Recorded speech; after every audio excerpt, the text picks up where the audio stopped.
To the Romans, a visit to the baths wasn't just for the mundane purpose of keeping clean. It was also a communal event. Here one could participate in sport, chat and gamble with friends over a bite to eat, even get one's hair and teeth attended to. And facilities like these weren't just provided in the towns. Military establishments had their baths too. This one served a legion of more than 5,000 men, based at Isca. The ordinary soldier must have looked forward to the turn of his unit for bath day. Inside the bathhouse, there were various choices of bathing and sauna-like activities.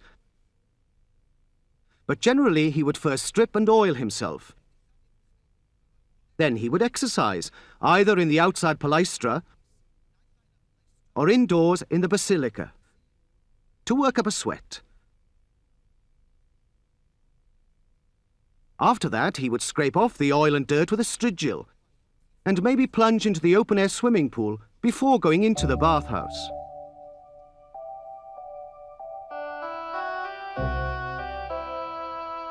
Here there was a suite of 3 bath halls with changing rooms attached. First came the cold room, or Frigidarium, where, after a cold dip, the soldier might again anoint his body with oil. He would then pass into the warm room, the Tepidarium, where he might sit for a while. Then, for a real sauna-like atmosphere, the Caldarium, or hot room, would open the pores of the skin.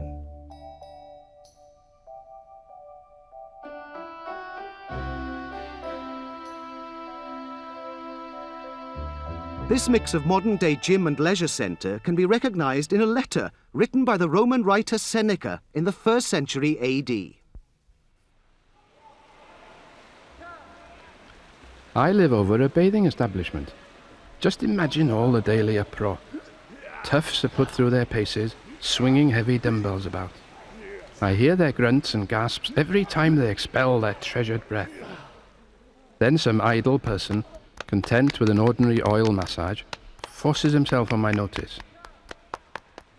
Up comes the slap of the masseur's hand, pummeling his shoulders, its sound changing according to whether it's cupped or flat. If the umpire of a ball game puts in an appearance and starts to count the tosses, it's all over. The picture's not complete without some brawler, a thief caught in the act, or the man who loves the sound of his own voice in the bath. Not to mention those who insist on jumping in with a mighty splash.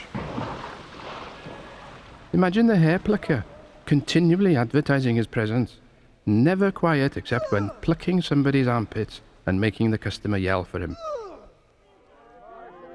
Or the assorted cries of the pastry cook, the sausage seller, the confectioner, all the hawkers of refreshment selling their wares, each in his distinctive sing-song.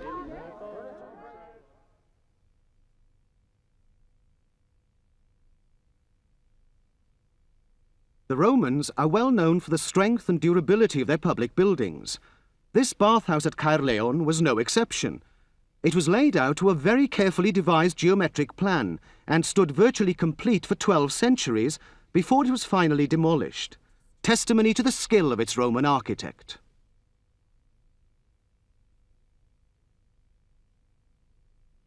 From excavation and from comparison with other Roman baths, it is clear that the bath halls here were originally vaulted. Indeed, it was the need to support these massive vaults that dictated the sophisticated plan geometry.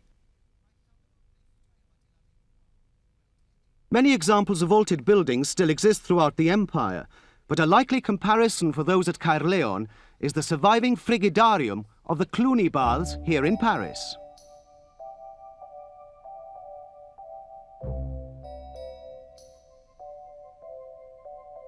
Another technique which Roman builders had perfected during the 1st century AD was the use of concrete for building construction.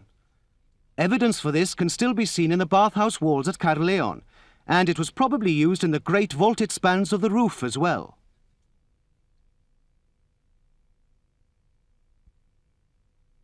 The method employed was gradually to build up 2 facing walls of coursed stone, packing the cavity with a dense concrete of rubble in mortar. Once this had reached about 1 metre in height, a levelling course of brick was laid across the whole width. The process was repeated each time the lower stage had set. In this way, the wall rose in horizontal stages, and there was no need for wooden shuttering to retain it.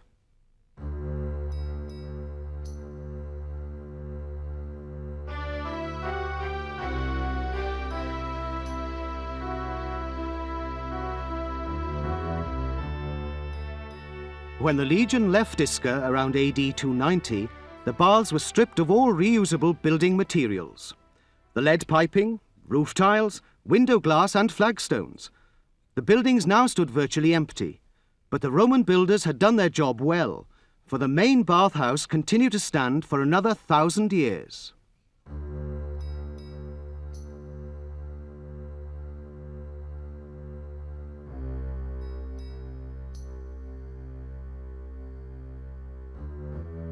Through the Dark Ages, the remains of this city of the legions became cloaked in legend. By the 12th century, Geoffrey of Monmouth was describing Caerleon as an ancient archbishopric where his fabled King Arthur had been crowned amidst a vast host of princes and bishops. In 1188, when Gerald of Wales visited Caerleon, the remains were still evidently impressive. Gerald writes of an ancient city wonderfully built by the Romans, remarkable baths, ruins of temples and theatrical palaces, all being enclosed by marvellous walls still in part standing.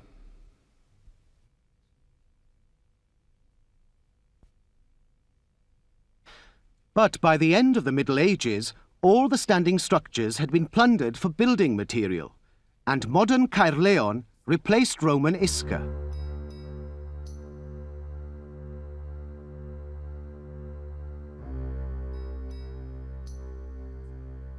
The story of the bathhouse did not begin again until 1877, when the antiquarian Octavius Morgan recorded discovery of a mosaic pavement during drain laying in Backhall Street.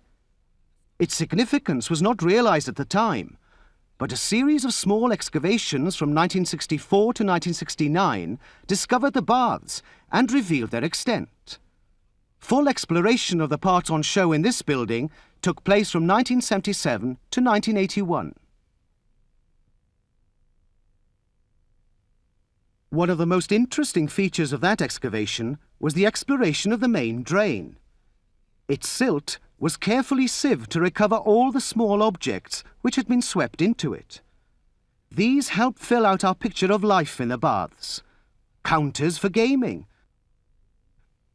ladies' bone hairpins, glass oil flasks, even evidence of the food snacks sold to bathers.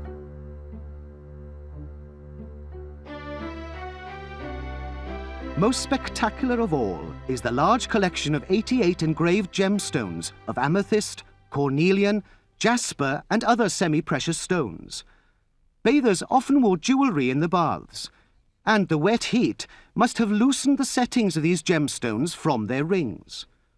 They were washed away with the water into the drain to await discovery 18 centuries later.